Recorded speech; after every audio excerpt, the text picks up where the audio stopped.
พี่น้องได้มาเห็นแล้วได้มาสัมผัสแล้วตัวจริงเนาะ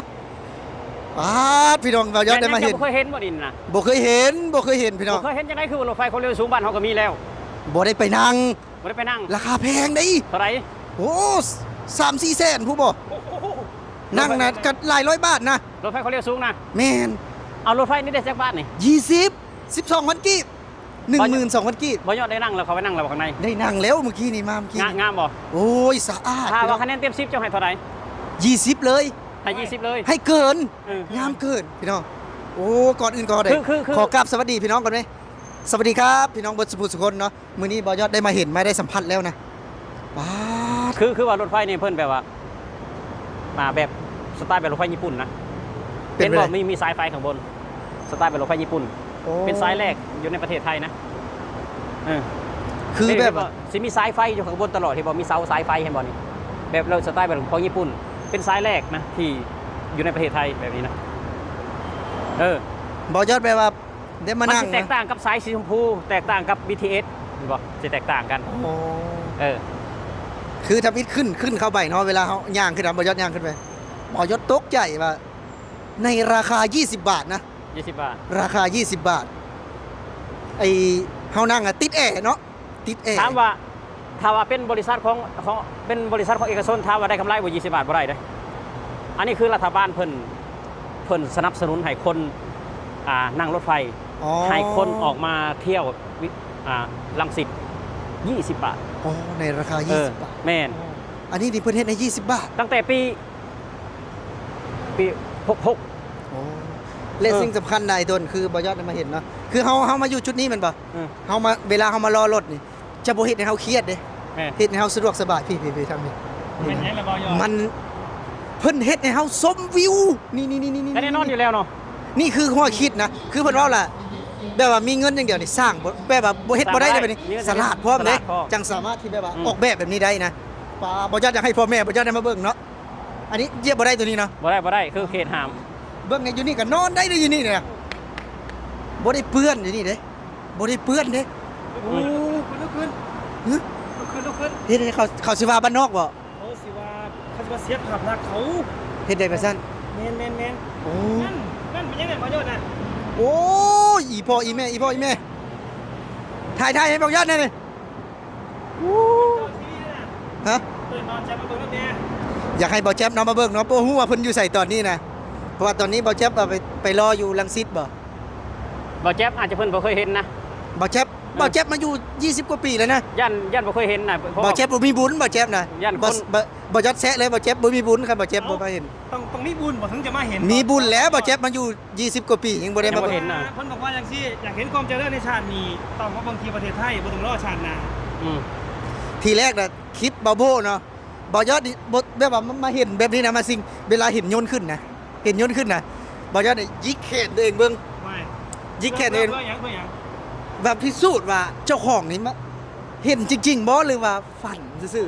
ๆพอยิกอีหลีเจ็บอีหลีคันแม่นยิกแห้งนี่เลือดออกซ้ำได้ดิ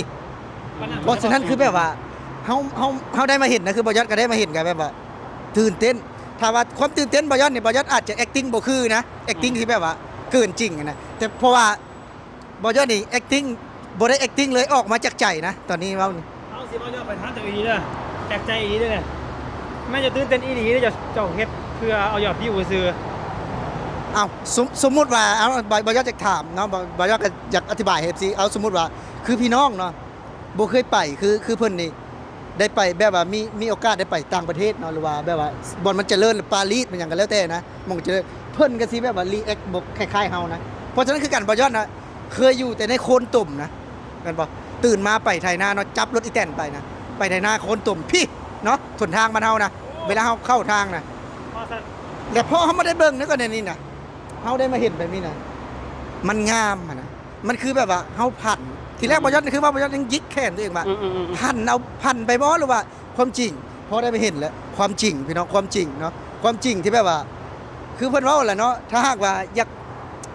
ยากเห็นแบบว่าโลกอนาคตหรือว่าอยากเห็นแบบว่าสวรรค์มีจริงบ่อยากให้มาเบิ่งประเทศไทยเพิ่นสร้างโอ้ยพี่น้องเนาะโอ้ถือได้ว่าบ่ยอดเนาะเก็บอาการบ่อยู่เลยบ่นี่ แม่นบ่ยอดเก็บประกัน อยู่เลยบ่นี่ คือหลายคนว่าบ่ยอดกับคนเขาเฮ็ด YouTube เนาะว่าเอาวิวบ่ยอดบ่ฮู้นะว่าบ่ยอดเฮ็ดเอาวิวหรือบ่เฮ็ดเอาวิวแต่บ่ยอดนำเสนอออกมาโดยจากใจบ่ยอดนะในสิ่งที่บ่ยอดเห็นแล้วบ่ยอดนำเสนอออกมาในมุมมองของบ่ยอดนะ จังซี่บ่าวต้นที่แรกบ่าวโบชวนบ่าวยอดมาบ่าวว่าขี่รถไฟบ่าวยอดบ่อยากมาเด้ อืม เพิ่นบ่อยากมาเพิ่นว่า แบบว่าเพิ่นบ่คิดว่ามันสิสวยสิงามกันนี่นะเ เพิ่นบ่คิดว่าให้ไล่ เพิ่นบ่คิดให้ไล่ของมื้อนี้อยู่นี่นะ โอ้ นี่อยู่นี่เลย คือทีแรกนะว่าสิพาบ่ยอดไปใช้ทีแรกนะครับ ไปเบิ่งทุ่งนาแล้ว สิพาไปเบิ่งทุ่งนาพี่น้องบ่ยอดแล้วว่ามันสิไปเบิ่งหยังทุ่งนานะบ่ยอดคิดว่าหมู่ชวนไปเด้บ้านบ่ยอดนี่อยู่กับทุ่งนาก็หลายอยู่นะ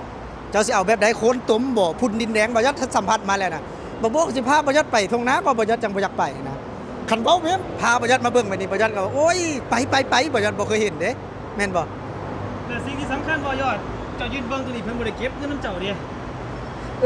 คือเฮามานี่เสีย20 บาทเนาะ20 บาทเดี๋ยวมาเลาะทั่วเลยและลงไปลุมก็ได้20 บาทนะ ได้ อ๋ออันนั้นบ่ได้เก็บเงิน อันนี้เป็นสะพานลอยติดแอร์สะพานลอยติดแอร์ ติดแอร์ สะพานลอยติดแอร์นั่นล่ะ สมมุติว่าเฮาลงไปหั่นบ่ได้เสียเงินแน่ บ่สะพานลอยติดแอร์โอ้น้องแอร์ไปแล้วน้องแอ อย่า ร์ เบิ่งเต็มตาอย่าเบิ่งเต็มตานั่น โอ้ ไปแล้วไปแล้ว พี่น้องอีพ่ออีแม่มาเบิ่งนำกันเขาสิบ่ให้บ่ยอดบ่เนี่ยเอาเพิ่นสิบ่ให้ เดินทางปลอดภัยอวยพร บ่นี่สมมุติว่าบ่ยอดห้องก็สิเพิ่นสิบ่ให้บ่ ห้องอย่างไร จังซี่บ่าวต้นเขาจะห้องเขาต้องเบิ่งว่าเฮาอยู่ในที่ชุมชนบ่คนหลายบ่เขาต้องเบิ่งมารยาทเป็นถ้าคนหลายหรือว่าที่ชุมชนเฮาควรจะรักษามารยาท อ๋อตอนนี้เนี่ยเว้าได้อยู่บ่ตอนนี้ ตอนนี้ บ่มีคน บ่หลายเด้นะครับก็บ่ได้ไป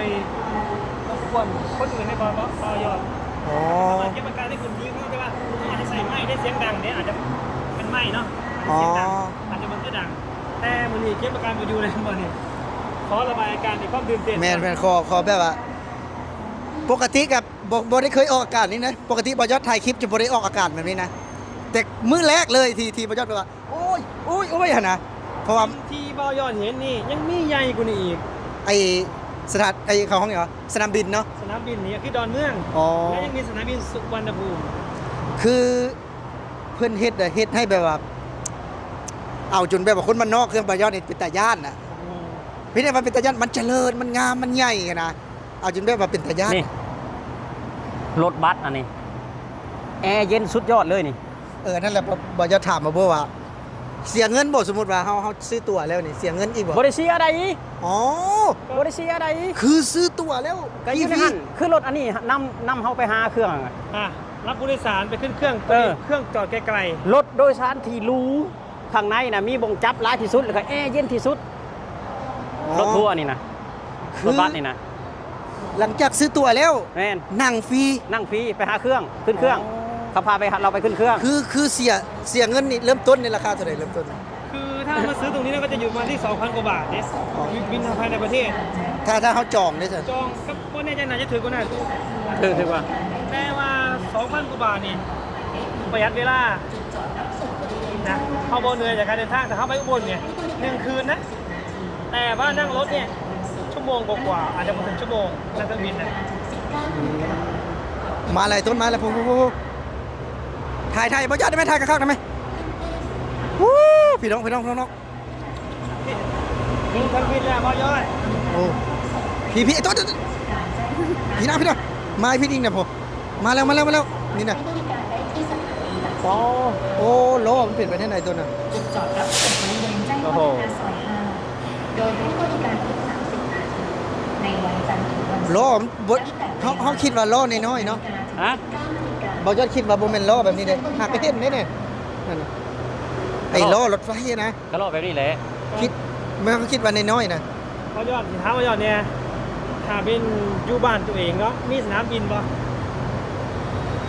มีเลยอยู่เมืองลาวนะบ่แม่นอยู่บ้านบ่ยอดนะอยู่เมืองลาว การนะเมืองที่4อยู่บ่ บ่ ไปได้ไหนนี่ มันไก่เด้บ้านบ่ยอดจากสนามบินน่ะไก่เด้น่าจะเกือบ500กิโลไก่ก็คือคล้ายๆกับมาไทยอ่ะสมมุติว่าบ้านบ่ยอดจากไปนู่นนะแต่หนึงเฮาบ่ได้ไปเฮ็ดงานเด้เฮาถ้าหากว่ามีงานที่พุ่นบ่ยอดก็บ่ไปนะ สมมุติว่าบ่าวยอดเห็นอยู่ในทีวีนะอยากบ่าวยอดเห็นสังเกตเห็นหยังกันสนามบินอยู่ลาวกับสนามบินอยู่ไทยบ่าวยอดสังเกตเห็นหยังเอาสังเกตเห็นหยังเอา ความสะอาดบ่ยอด ฮะ สะอาด สร้างแล้วเป็นยังไงพร้อม ใหญ่พร้อม ง่ายเลยเป็นยังไงอีก เอ้า ก็สะอาดไงพร้อมแล้วเป็นอะไรอีกบัดนี้ เราบ่เคยไปเห็นเนาะ คือเบิ่งในทีวีนะเบิ่งในทีวีนะเอ้าบ้านเฮาอะสนามบินบ้านเฮาอ่ะ ทีวีอยู่ใช้สนามบินอยู่ทีวี เอาแบบว่าสวนสาธารณะก็ได้เอ้าสวนสาธารณะไทยกับสวนสาธารณะลาวตัวใดมันแตกต่างกันแบบใดเอ้า มันมีแบบใดส่วนสาธารณะลาวเด้อ คือประตูไซว่าไงประตูไซเอ้าอย่างประตูไซ จังสี่บาต้น ฮะ บ้านเท่ามันมีแค่อาจจะเป็นโดนเครื่องบินมาเท่านึงแล้วก็จอดมองไอ้ห้องโดยสารเนี่ยนะ มันบ่เคยเห็นนะ แต่ว่านี่มีเห็นรถจอด คือตอนยัง นี่ ตอนยังน้อยนะที่เล่าตอนยังน้อยนี่ เอ้ย คือสียนต์นะ มันจะบ่หลายคือสมมุตินี่นะ อืม ตอนยังน้อยก็จะไปปีนอยู่เทิงหลังคาบ่ได้ เบิ่ง ปีนอยู่คือเบิ้งไปจากเบิ้งว่ายนต์มาแล้วก็พาเดี๋ยวแล่นปีนขึ้นต้นไม้อะนะ นี่คือความแตกต่างสนามบินอยู่ลาวกับสนามบินอยู่ไทยนะเจ้าเบิ่งความเขียวของต้นหญ้าต้นไม้เข้าใจบ่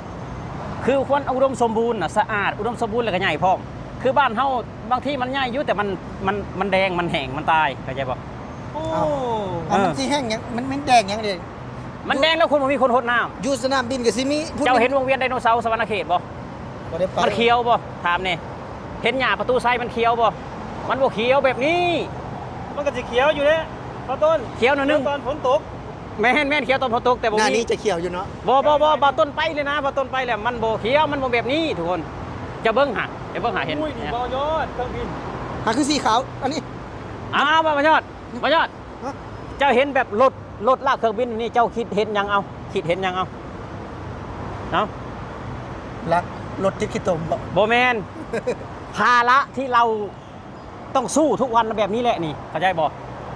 เฮาน่ะตัวน้อยๆภาระเฮาน่ะหลายแบบนี้น่ะเข้าใจยัง โอ้เบาต้นเว้าคำคมใส่บ่ยอดอีกพี่น้องเว้าคำคม นี่แหละคือเฮาอันเป็นรถนะภาระของเฮาคือเครื่องบินนะ อ๋อคืออันนั้นเลยเฮ็ดได้ ภาระหน้าที่ของเฮาต้อง ลูกเมีย แก้ บ่อันน่ะเบาต้นสิเปรียบเทียบใส่ลูกเมีย กับทุกอย่างในชีวิตทุกอย่างในชีวิต มากแล้วก็ต้องดูแล แม่ ต้อง น สู้เนาะ ดูแล คือเฮา ที่ดินทางไปกับเรา จานคือเฮาน่ะตัวน้อยๆเข้าใจบ่ แมน ต้องแบกภาระนี่ โอ้โห หลายอย่างนะเฮานะ ลาก แต่ละมือ ลากไง แม่น หลังจากที่ตื่นเต้นแล้วพี่น้องหลังจากที่บ่ยอดตื่นเต้นนะคลิปวิดีโอนี้นะบ่ยอดตื่นเต้นเบาต้นยังเอาความเศร้ามาใส่อีกนะนี่นะ ความเศร้าแบบว่าเอาภาระมาใส่ให้บ่ยอดเอาจนบ่ยอดบ่ฮู้ว่าสิไปแนวใดอะนะภาระมันใหญ่โพด โอ้โหเนาะ จักนาทีเลยคลิปนี้นะ 12 นาที 12 นาที เออ เอาบ่ยอดก็คลิปบ่ยอดบ่ค่อยมีคลิปยาวเนาะคลิปสำนี้ก็ถือว่าโอเคแล้วถือว่าเฮาได้เห็นแบบว่า ความตื่นเต้นเนาะบ่ยอดก็ถือว่าถ่ายทอดความตื่นเต้นที่ได้มาเห็นแบบว่า สิ่งที่เราบ่เคยเห็นนะ คือสนามบินนี่คือบอยอดเกิดมานี่ก็ถือว่าหลาย10 ปีแล้วนะแต่ว่าบ่มีโอกาสได้เห็น แต่พอมาได้เห็นแล้วได้สัมผัสแล้วแบบนี้ก็ถือว่าขอบคุณเนาะบอยอดก็ขอบคุณพี่น้องขอบคุณทางประเทศไทยที่ให้โอกาสบอยอดมายืนอยู่จุดๆนี้เนาะที่ได้มาสัมผัส เพียงนั่งรถไฟเนาะไฟฟ้าสีแดงบ่ในราคา 20 บาทพี่น้องได้เห็นวิวสวยงามเนาะได้เห็นความเจริญที่อยู่ในประเทศไทย วิวพันล้าน วิวพันล้านเนาะเสียแค่20 บาทนะเสียแค่20 บาทเอาก็ถือว่าคลิปนี้ก็สำหรับผู้ใดที่เข้ามาเบิ่งเนาะมาชมพี่น้องทางฝั่งไทยอะไรส่วนใหญ่ก็คือเข้ามาติดตามนะแต่ว่าคนลาวก็บ่ค่อยมีคนลาวนะก็ถือว่าภาคบ่ยอดไว้เนาะไว้อยู่ในอ้อมอกอ้อมใจเนาะก็ช่วยเป็น